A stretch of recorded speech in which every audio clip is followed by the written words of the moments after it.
Hello, everybody. How's it going? Sorry about that. My pad is tilted a little low.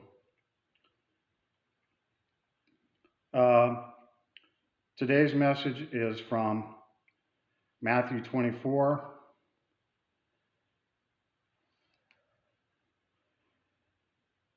Then they will hand you over to those who will torture and kill you. All nations will hate you because you are committed to me. Then many will lose faith. They will betray and hate each other. Many false prophets will appear and deceive many people. And because there will be more and more lawlessness, most people's love will grow cold. But the person who endures to the end will be saved. This good news about the kingdom will be spread throughout the world as a testimony to all nations, and then the end will come. Um, so I wasn't even going to make a video today. I've been off of Facebook and social media for a couple of days, and frankly, I was enjoying myself. But some things happened today that just made me, wow, I think I need to make a video. But I was on Facebook. I posted a couple pictures of animals, no less. I went and saw my brother's horses, went over there and fed some horses and hung out with some animals, which is therapeutic, by the way. Hanging out with animals is somehow calming and therapeutic. But so I went over there, fed some horses a little bit of hay, and just did some stuff and sat out in the sun because it was a beautiful sunny day, and I wasn't even going to get on social media, and then I made the mistake of getting on and posting a couple of pictures and of horses and of a cat that named Lucky that has 3 legs that's at this ranch. Lucky the cat is a 3-legged cat, and it's 18 years old. And the cat came right up to me, which is amazing. It's a really cool little cat. But anyway, I was enjoying my day, and then I got on Facebook after a hiatus of a couple of days, and it ruined my day, frankly. I mean, I posted some pictures, and then I posted another picture of this book that I've been reading here, and I'm not trying to make money or nothing here. I don't even know this guy. I'm just reading his book, and it's called The Military Guide to Armageddon, and it's by a colonel, David Giammona, who's a colonel, or was. He's retired now. He was a colonel in the army, but he was an army chaplain, not a soldier. He was an army chaplain, but he was in Afghanistan and Iraq and in Honduras, and he was in the very first Gulf War, way back in 89, 90, first Gulf War. And he's been a military chaplain and oversees military chaplains, or he did before he retired. He was the head of a lot of military chaplains in the Army. And this guy's really smart. He had to go to military college. His first degree was in music. He was a musician. Got his first degree at a Baptist college in music, and then he became a military chaplain and did that for 32 years. But he's applying this to now all of his experience of being a chaplain, seeing the destruction and death and the fog of war, which he describes in some detail, and he applies that to the Christian walk right now and what he believes we're heading into. And I haven't finished the book yet. I mean, there's a couple things I already disagree with, but I think I agree with his general premise, is that the American church isn't prepared for what's coming, that we're headed for some dark times, I'm afraid, in the church, and we're already heading there. I mean, look at the last year, coronavirus. We've had these riots going on for a year now.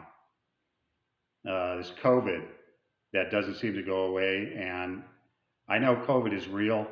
I don't want to rant on about that because I've talked about COVID before, but it's real, but I believe our government is using it against us too. Because once you give government power, they don't like to give it up. But I won't go on about that. I'll just say that. Anyway, I just feel like this guy is right. This military chaplain was in the Army for 32 years. He's right that, we're heading into even more dark times. If we thought 2020 was bad, 2021 and in the future, I think it's gonna be worse, frankly. I'm sorry to say it, but especially for the church, because I see things happening that, to the church and in the church that tell me we are definitely in the last days right before Christ's return, because it matches what Jesus said. False prophets, we have heresy in the church, in several different denominations. There's non-biblical heresy, uh, spiritualism right in the church. You know, crazy non-biblical stuff going on in the church. People that support abortion, the destruction of human life made in God's image.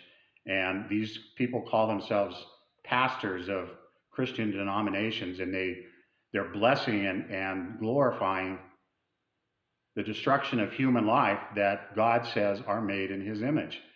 That's complete blasphemy. But, I believe this guy is right, and it matches what the Word of God says and what Jesus said. Things are getting dark, and they're probably going to get darker the next year or two. And, persecution will probably be coming, not just to places like Africa or the Middle East and China, where Christians are already persecuted, but that's going to probably be happening here too. And the American church is not ready for it. We have a government now that is not friendly to real Bible-believing, Spirit-filled, born-again Christians. And there's a faction in government that just seems to hate conservative, pro-life Christians. I don't know how else to put it. They hate us. And they think themselves righteous, and they're just like the Pharisees of Jesus' day. A lot of our government leaders today, they are enacting these COVID rules on us, and then they get on airplanes and go fly on holidays. Or like Gavin Newsom, they go and have a $600 dinner while telling us all to stay locked down. You see, our government leaders are a bunch of hypocrites today. They're like the Pharisees of Jesus' day, frankly. So anyway, I just see the love of most growing cold. Even in the church, I'm seeing it. Even Christians are arguing with each other. I saw it today. I was watching Greg Laurie, the preacher, Greg Laurie's service. And I used to play music at Greg Laurie's services in California 26 years ago. I was a musician in Greg Laurie's services. And I was watching his live service on YouTube, and a whole bunch of people got on there and they were arguing. People that say they're Christians. And they were arguing back and forth. Some were talking about Trump, and Trump's a racist. And I'm like, what does that have to do with Greg Laurie's live service? I mean, you just can't put that down. Your hate of Trump is so to the point where you're watching a live Christian service and you can't even put down, politics and ranting about how much you hate Trump while watching a live church service. It's nuts. And so people were arguing back and forth on Greg Laurie's live YouTube church service this morning, Sunday, that I was watching. I'm like, wow, what Jesus said is true. The Bible is true. It's the literal word of God, and I believe that. The Bible is true, and it's happening. And what Christ said is happening, and it's going to happen. And what I'm seeing, it matches what Jesus Christ said. The love of most is growing cold, even amongst Christians. People that say they're believers, they're arguing and screaming and ranting at each other. because oh, you vote for this guy and you vote for that guy. And I'm anti-Trump and well, I'm pro-Trump, and I'm like, you're watching a church service and you people are going to argue and rant about, you know, Donald Trump? Really? It's nuts. Do you realize how much you've lost it? Even just by doing that how far you've gone just by ranting and arguing about politics on a preacher's live YouTube church service on a Sunday morning. Do you realize how far you're gone? I mean, think about that. So anyway, I just wanted to, talk about some things, and then I'll play a little bit.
Be blessed. Have a good Sunday.